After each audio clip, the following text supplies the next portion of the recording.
In our headlines on this Monday, December 16th, here in South Korea, the Constitutional Court here earlier this morning holds its first meeting in response to the Parliament's impeachment of the President to frame out its legal proceedings. Investigators request the President's attendance for questioning this coming Wednesday morning over his declaration of martial law to determine whether his acts amount to rebellion. Meanwhile, the benchmark Kospi Index and the South Korean won shift back and forth between gains and losses on this Monday as market analysts forecast further fluctuations in the near future. The Constitutional Court held its first meeting earlier this morning in preparation of its decision to either remove the president from office or to reinstate him. Our Peun-ji starts us off. South Korea's Constitutional Court has 180 days to decide whether or not to remove President Yoon from office. If the court removes Yoon or if he resigns, a presidential election must be held within 60 days. Court justices held their first meeting on the matter on Monday morning and agreed to hold a preparatory hearing on Yoon's impeachment next Friday. The first preparatory hearing is set for Friday, December 27th at 2 p.m. Investigation records from the prosecution, police, etc. will be secured at an early date. The court has also picked two justices, Lee Mi-sun and Chung Hyung-sik, to oversee the evidence examination process. They have also decided to form a legal review task force team composed of constitutional researchers. The court added that who has been determined as the presiding justice for the case will not be disclosed. Their identity is usually kept confidential, but it was disclosed in the case of former President Park Geun-hye's impeachment due to the significance of the matter. The Constitutional Court is typically composed of 9 justices, 3 designated by the President, 3 designated by the Supreme Court Chief, and 3 recommended by the Parliament. But amid a political deadlock, the 3 seats that were supposed to be recommended by the National Assembly have been vacant since October, and the court currently has only 6 sitting justices. Under South Korea's constitution, at least 6 out of a total of 9 justices must agree in order for an impeached president to be ousted. Technically, 6 justices could be enough, but they'd all need to vote in favor. However, given the significance of the case, experts believe the court would be reluctant to make such a historic decision without a full bench. So rival parties are now speeding up efforts to fill the 3 vacancies. Peun-ji, Arirang News. Authorities, meanwhile, are requesting the president's attendance for questioning on Wednesday morning, that is December 18th, over his declaration of martial law earlier this month. Our An Sang-jin has the latest. The Joint Investigation Team for the declaration of the December 3rd martial law decree has been unable to deliver a summons to President Yoon Suk-yeol. The Joint Investigation Headquarters, a collaboration between the National Police Agency Special Investigation Team, the Corruption Investigation Office for high-ranking officials, and the Defense Ministry Investigation Headquarters had headed to the presidential office on Monday morning. However, the Office of the President stated that with President Yoon's responsibility suspended, it is unclear whether a summons could be received. The Joint Investigation Headquarters team then headed to the president's official residence, but again failed to deliver the summons with officials there unwilling to cooperate. But according to the police, a summons has also been sent via express mail. It notifies that Yoon has been asked to appear at the CIO on Wednesday for questioning regarding the accusations of insurrection and abuse of power. On Sunday, Yoon did not comply with the summons for him to appear at the Seoul Central District Prosecutor's office, reportedly saying that his legal team has not yet been finalized. Prosecutors issued another summons on Monday. Meanwhile, former Army Special Warfare Commander Kwak Jong-gun was arrested on Monday, while an arrest warrant for former commander of the Capital Defense Command Lee Jin-woo is under review at the Central Regional Military Court. Prosecutors also applied for an arrest warrant for the former martial law commander and suspended Army Chief of Staff General Park An-soo on Sunday for abuse of power and taking part in an insurrection. As the investigation process speeds up, more of the key figures from the declaration of martial law are being questioned. Police on Sunday arrested both the current commander Moon Sang-ho and former commander Do Sang-won of the Defense Intelligence Command. Commander Moon is accused of deploying martial law troops to the National Election Commission on December 3rd, while former Commander Do is accused of helping the planning of the declaration with former Defense Minister Kim Yong-hyun. The police have carried out investigations on 43 on-duty soldiers and have stated that around 1,500 troops were mobilized on December 3rd. So far, the police have investigated 7 high-ranking officials in relation to the declaration of martial law. An Sung-jin, Arirang News. The Prime Minister has taken over the President's State Affairs following the Parliament's vote in favor of impeachment this past weekend. Now, among the priorities shared by the acting President are public livelihood and national security. Our Oh Soo-young has details. Acting President Han Duck-soo is aiming to build bridges between government and politics as he takes charge of state governance following Parliament's decision to seek the impeachment of President Yoon Suk-yeol. After assuming executive duties on Saturday, Han received reports from Senior Presidential Secretary for Economic Affairs Park Chun-seop and Economic and Financial Secretary Shin Jung-bum at the government complex in central Seoul. Han is scheduled to be briefed by other senior secretaries on social affairs, science and technology and birth rates later this week, as presidential aides and the National Security Council must now report to the interim leader. To strengthen cooperation with political forces, acting President Han on Sunday spoke with National Assembly Speaker Woo Won-sik as they both committed to close collaboration between the government and parliament, with both highlighting the urgent challenge of restoring global confidence in South Korea and reviving the domestic economy. As Woo called for a consultation framework between the government and the National Assembly to stabilize state affairs, Han said he hoped to see cooperation between the ruling opposition parties and government. He pledged efforts to bridge differences and move forward with humility and an open mind. My foremost priority is to ensure the safety of the nation and the stability of the people's daily lives without disruption. The government is committed to maintaining trust with our allies, including the United States and Japan, strengthening our security posture and making every effort to advance all areas of state affairs, including diplomacy, economy and people's livelihoods, especially for those in need, and public safety. The acting president also met with Kwon Sung-dong, floor leader of the ruling People Power Party, who pledged to provide full support and cooperation as Han leads the country's cabinet. Kwon also called on Han to assume consultations between the ruling party and the government once the PPP overcomes its internal issues. There was no mention of whether Han would veto contentious bills proposed by the opposition at the National Assembly.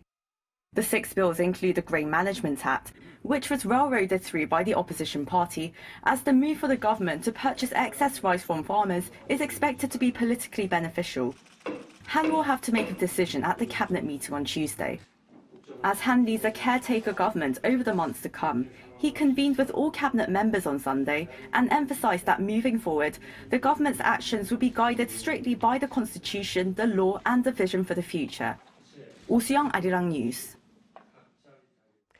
And at the National Assembly, the head of the ruling party has resigned, while the head of the opposition party calls for a consultative group to address state affairs. Our political correspondent Lee Si-hoo reports. On the first Monday back at work following the National Assembly vote to impeach President Yoon over his December 3rd declaration of martial law, rival lawmakers strove to recover from the political upheaval in their respective ways.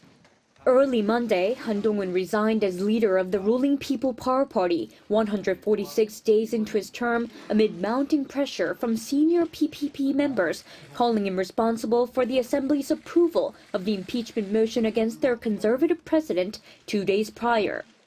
I am stepping down as a People Power Party leader. The Supreme Council members have resigned and the council has broken down. It's no longer possible for me to carry out normal duties as the party leader. Han was not an elected member of the National Assembly, but an external leader chosen mostly by the party supporters at its national convention in July. He was one of President Yoon's closest allies, having worked alongside him at the prosecution. But after the president attempted to impose martial law earlier this month, Han at last urged the party to impeach the president, going against the party consensus decided by the PPP lawmakers. I tried to search for better ways than impeachment, but I couldn't. This is all my fault, and I apologize. Han emphasized that despite the pain he feels, he still does not regret his decision. With Han's resignation, the PPP is taking steps to launch an emergency steering committee soon. This was while the main opposition Democratic Party of Korea continued to suggest a joint consultative group between members of the National Assembly and the government so they could swiftly stabilize state affairs. The formation of the consultative group is something that the acting president also agrees with.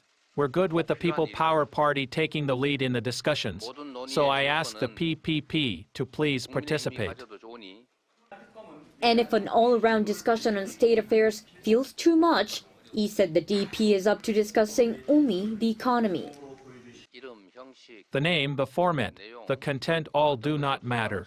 I ask for a consultative group to at least discuss the issues pertaining to the economy and people's livelihoods.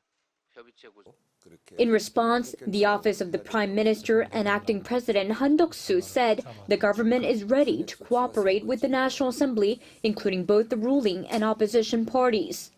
But the PPP floor leader Kwon Sung-dong immediately rejected the offer, saying it was inappropriate for the DP to act as if it's the ruling party. The PPP further warned that acting President Han Duck-soo's administration is not one that DP leader Lee can try to administer. Lee Si-hu, Arirang News.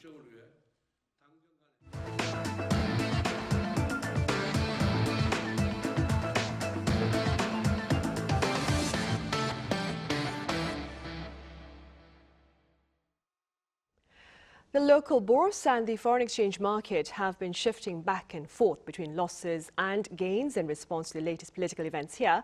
But overall, they appear to be holding steady. Our correspondent Lee Soo-jin has the closing numbers and more. South Korean markets seem to be stabilizing, posting gains after the passing of President Yoon's impeachment motion on Saturday. On Monday, the benchmark Kospi closed down at 2,488, slightly below the 2,510 mark. But it opened at 2,511 and continued climbing before the increase gradually stabilized and a slight drop occurred. And the South Korean won closed up at 1,435 against the dollar as the financial authorities worked to alleviate market concerns. South Korea's second impeachment attempt, sparked by President Yoon's brief imposition of martial law, was successful after 204 lawmakers voted in favor, surpassing the two-thirds threshold needed in the 300-seat chamber. During Monday's emergency macroeconomic and financial issues meeting, Finance Minister Choi Sang-mok said the government will continue its 24-hour monitoring of financial and foreign exchange markets, and that efforts will be made to maintain Korea's external credibility. This includes hosting investor relations sessions on the Korean economy, launching a task force dedicated to addressing the concerns of foreign investors, and increasing incentives for foreign investment. He also said that the implementation of key policies such as the inclusion of government bonds in the World Government Bond Index will be accelerated. South Korea is scheduled to be included in the index, the world's leading global bond index, in November 2025. This follows a meeting held on Sunday, just a day after the impeachment motion passed, where the finance minister pledged to focus on measures to stabilize the economy. We will announce the 2025 economic policy direction with related ministries by the end of the year. As this is a crucial time that will shape the future of our economy, we will work more closely with the National Assembly. The policy direction is expected to focus on key areas such as maintaining external credibility and addressing trade uncertainties. And the finance minister, in a meeting with Kwon Sun-dong, the new ruling party floor leader, on Monday afternoon, said the government will ensure that the budget passed by the National Assembly will be implemented without delay in the new year. Lee Soo-jin, Arirang News. And findings for November show Korea's auto exports slumped on year, but their volume was substantial. Our Park Gon-woo explains. A fall in South Korea's auto exports last month. According to the industry ministry on Monday, auto exports in November were at around $5.6 billion, down by more than 13% on year. That was mainly due to the start of pilot manufacturing at a Kia Motors factory in the US in November and reduced shipment volume caused by bad weather. Trade volume that month was still the second highest for any November, mainly driven by exports of hybrid cars. Shipments of hybrid cars have exceeded $1 billion for 4 consecutive months, including November. Over 50,000 cars were sold domestically, reflecting an on-year increase of more than 20%. A ministry official underscored that improvements have been made from the year before. Looking at the cumulative volume, there has been an on-year increase of 0.4%, which is a hopeful sign. However, one expert expressed concern. The country's credibility is declining due to the impeachment crisis, and there have been difficulties in export negotiations. These challenges are making it difficult to meet performance targets. there's a high possibility of poor performance, especially in the first half of next year, given the lack of a president and critical unresolved issues. The expert also noted the importance of negotiations with the U.S., especially regarding tariffs and the Inflation Reduction Act. He stressed the need for cooperation between the ruling and opposition parties to address these issues. The industry ministry said it would do all it could so that economic activities proceed as normal, despite political risks in the country. It added the government will fully support related industries to help achieve the goal of surpassing $70 billion in auto exports this year for the second consecutive year. Park Gun-woo, Arirang News. And in other news, over 10,000 visitors flocked to ski resorts in Korea's Gangwon-do Province this past Sunday. Now, most resorts have opened their beginner and intermediate slopes, and by the end of this year, all slopes, including the advanced, are expected to be in operation. Expectations are high for a tangible rise in visitors this winter season amid an exciting array of related events. In sports news, Tottenham Hotspur's Heung-min scored once and assisted twice in the Spurs' 5-0 win against Southampton this past Sunday. Now, Son scored his team's second goal for the Premier League match at St. Mary's Stadium to post his 5th league goal for the season and 6th in all competitions. He also added 2 assists during Sunday's game to raise his total English Premier League assists to 68 to become the new record holder for a Tottenham player. Earlier this year, Son also became the Tottenham's 5th highest all-time goal scorer.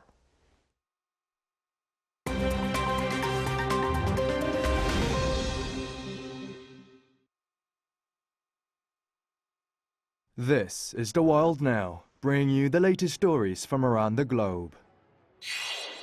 Ukrainian armed forces claim they have killed over 20 North Korean soldiers in Russia's Kursk Oblast, with media outlet Ukrainska Pravda publishing images and a video clip of the bodies.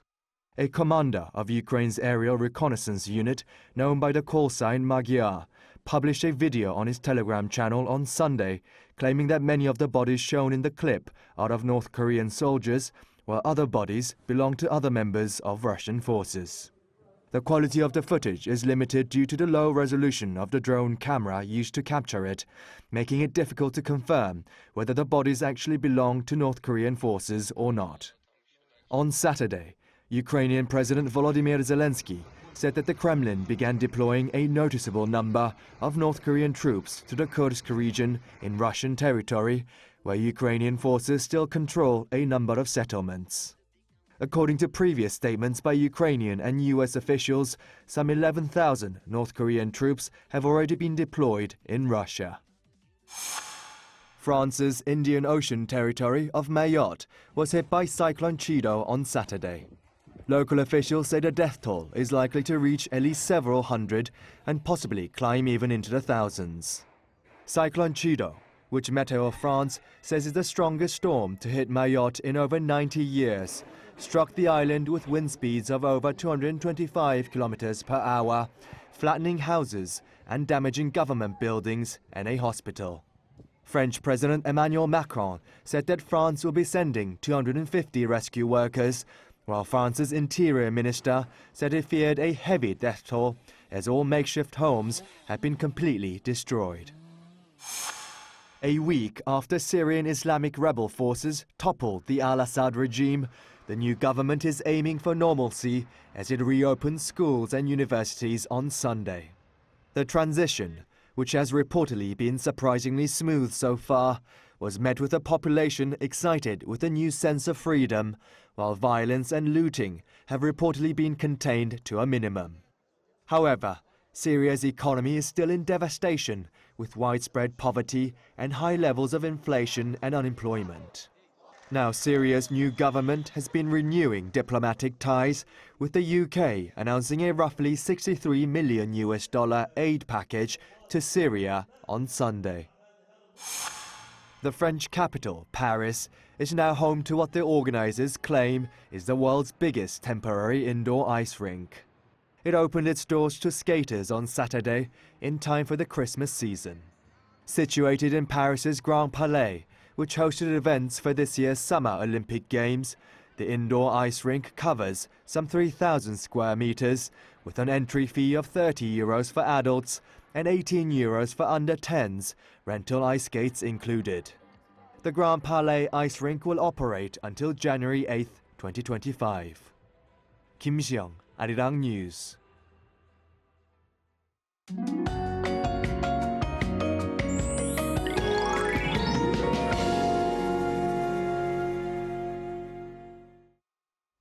After a cold morning, temperatures remained at around 4 degrees Celsius during the day in Seoul today. The feels-like temperatures were even colder than the actual readings. This frigid weather will get stronger, and the morning temperature in Seoul will plummet to -7 degrees on Wednesday. From the evening, rain and snow will start from the center west coast areas and will expand to some central and southern parts of the country overnight. The expected snowfall is 1 to 5 centimeters in the center parts of the country, Jeollabuk-do Province, Gyeongsang-buk-do Province, and the mountainous areas of Jeju Island. It will have mostly stopped by tomorrow morning. Tomorrow, Daejeon will start off at -2 degrees, Chuncheon -8 degrees. Seoul will move up to 2 degrees during the daytime, Daegu and Gyeongju 7 degrees. It will be the coldest morning of this winter so far on Wednesday, and highs will only move up to 0 degrees. That's all for Korea. Here are the weather conditions around the world.